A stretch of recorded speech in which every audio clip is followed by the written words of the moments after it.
안녕하세요, 미주부입니다. 월요일 시황은 지난 한 주를 정리해드리는 시간을 갖도록 하겠습니다. 지난주에는 시장이 너무 좋았죠? 다 초록불이 켜져 있습니다. 지난 한 주간 S&P 500이 4.39%나 상승했고 나스닥이 5.11%나 상승했네요.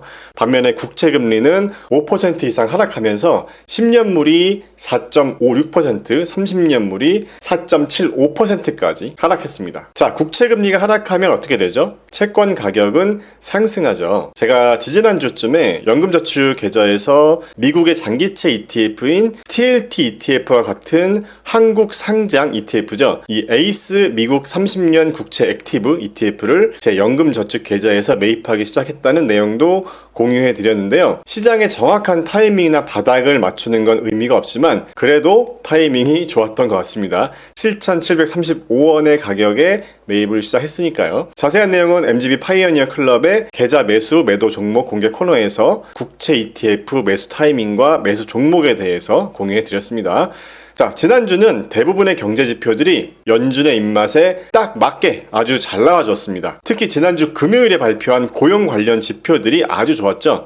여기서 좋았다는 의미는 연준이나 시장이 원하는 대로 나왔다는 겁니다. 먼저 평균 시간당 임금 상승률은 MOM 기준 0.2%로 전월 대비 하락해주고 있고요. 비농업 고용 숫자도 15만 건으로 전월 29만 7천 건 대비 크게 줄고 있습니다. 경제활동 참가율도 62.7%로 소폭 둔화된 모습이고요. 실업률도 3.9%로 전월 대비 소폭 상승한 모습입니다. 이렇게 고용 지표들이 너무 갑자기 안 좋아지는 것도 아닌 적당히 안 좋아지는 모습을 보여주면서 12월 14일에 있는 올해 마지막 금리 결정에서 5.5%로 동결될 확률이 지난주 79%에서 현재 95.2%까지 상승했습니다. 그리고 무엇보다 기준금리를 인하하는 시기가 2024년 중반인 5월부터 시작할 수도 있을 것이라는 기대감이 생기게 되었습니다.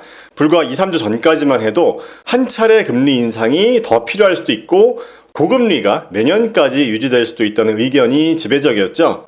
자, 여기까지 보시면서 어떤 생각이 드셨나요?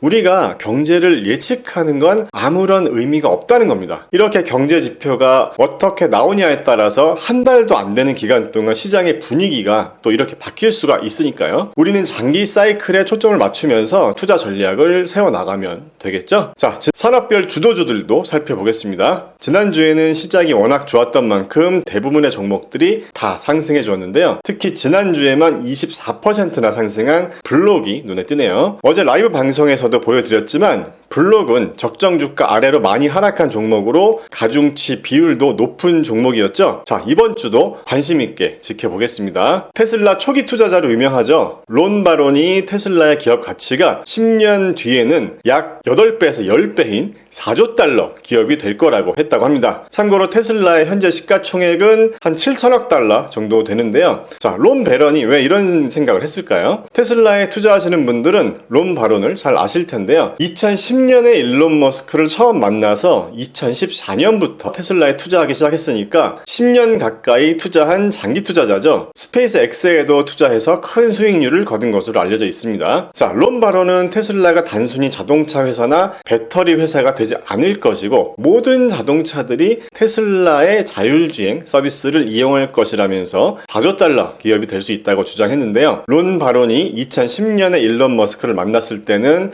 성공할 수 있을지 확신하지 못했다고 합니다. 2014년부터 성공할 것이라는 믿음을 갖고 테슬라에 대한 투자를 시작했다고 하는데요. 4년을 지켜보다가 투자한 거죠. 자, 이번 3분기 실적에서 테슬라가 좀 안 좋았었잖아요. 론 바론이 테슬라 투자자에게 지원 사격을 해주는 모습입니다. 실적 발표 이후에 테슬라 주가가 250불 근처에서 200불 정도까지 급락했었는데요. 장기 투자자들에게는 이번 조정이 다시 물량을 늘릴 수 있는 기회가 될 수도 있겠죠? 앞으로 완전 자율주행의 완성도와 사이버 트럭, 저가 전기차 모델의 등장을 기대하면서 저도 테슬라 투자자로서 테슬라의 단기 실적 부진보다는 테슬라의 장기적인 방향성에 더 관심을 갖는 게 중요하다고 생각합니다. 일론 머스크도 론 바론이 말한 것처럼 4조 달러 달성이 가능하다라고 기분 좋게 답변을 해줬습니다. 자, 결제 시스템 전문 업체인 블록이 실적 발표 이후부터 15% 이상 상승한 주가를 기록했는데요. 여기에 더해서 대규모 자사주 매입 계획도 발표하면서 큰 호재로 작용했습니다. 블록은 10억 달러 상당의 자사주를 매입할 것이라고 밝히면서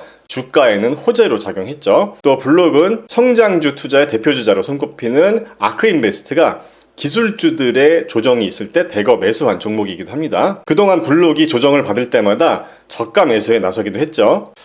특히 지난주에는 저희 MGB 파이오니어 클럽에서 관리하고 있는 종목에서 이 블록이 적정주가 아래로 많이 하락한 종목으로 이 가중치 투자가 가장 많이 적용되었고 큰 수익률까지 올린 종목인데요. 같이 투자하는 방법을 위해서 만든 이 템플릿으로 시작한 모의 투자 수익률이 이렇게 그래도 좋게 나오니까 저도 기분이 좋네요. 자, 이번 주에 체크할 이슈들도 정리해 드리겠습니다. 월요일에 리얼티 인컴과 NXP 반도체 실적 발표가 있고요. 화요일에는 우버와 루시드 실적 발표가 있습니다. 그리고 수요일에 서학개미들이 가장 많이 관심을 갖고 있는 로블록스나 아이온큐 같은 종목들의 실적 발표가 있습니다. 목요일에는 유니티 실적 발표가 있고요. 이번 주 일요일 적정주가 템플릿 라이브에서 유니티를 대상으로 적정주가 계산 방법에 대해서 다시 보여드리도록 하겠습니다. 자, 그리고 수요일과 금요일에는 파월 연설도 있네요. 무슨 이야기를 하는지 잘 지켜보자고요.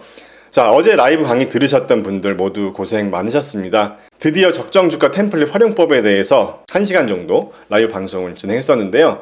얘기하다 보니까 1시간 만에 끝내지를 못했습니다. 그래서 이번 주 일요일 라이브 방송에서 적정주가 템플릿 활용법 2부 라이브 방송으로 실전 활용법까지 마무리하도록 하겠습니다. 자, 어제 라이브 방송을 못 들으신 분들은 편집본을 MGB 파이오니어 클럽 이 라이브 방송 시리즈에 올려놓을 테니까요. 꼭 시청해주세요. 이번 한 주도 화이팅입니다. 끝까지 시청해주셔서 감사합니다.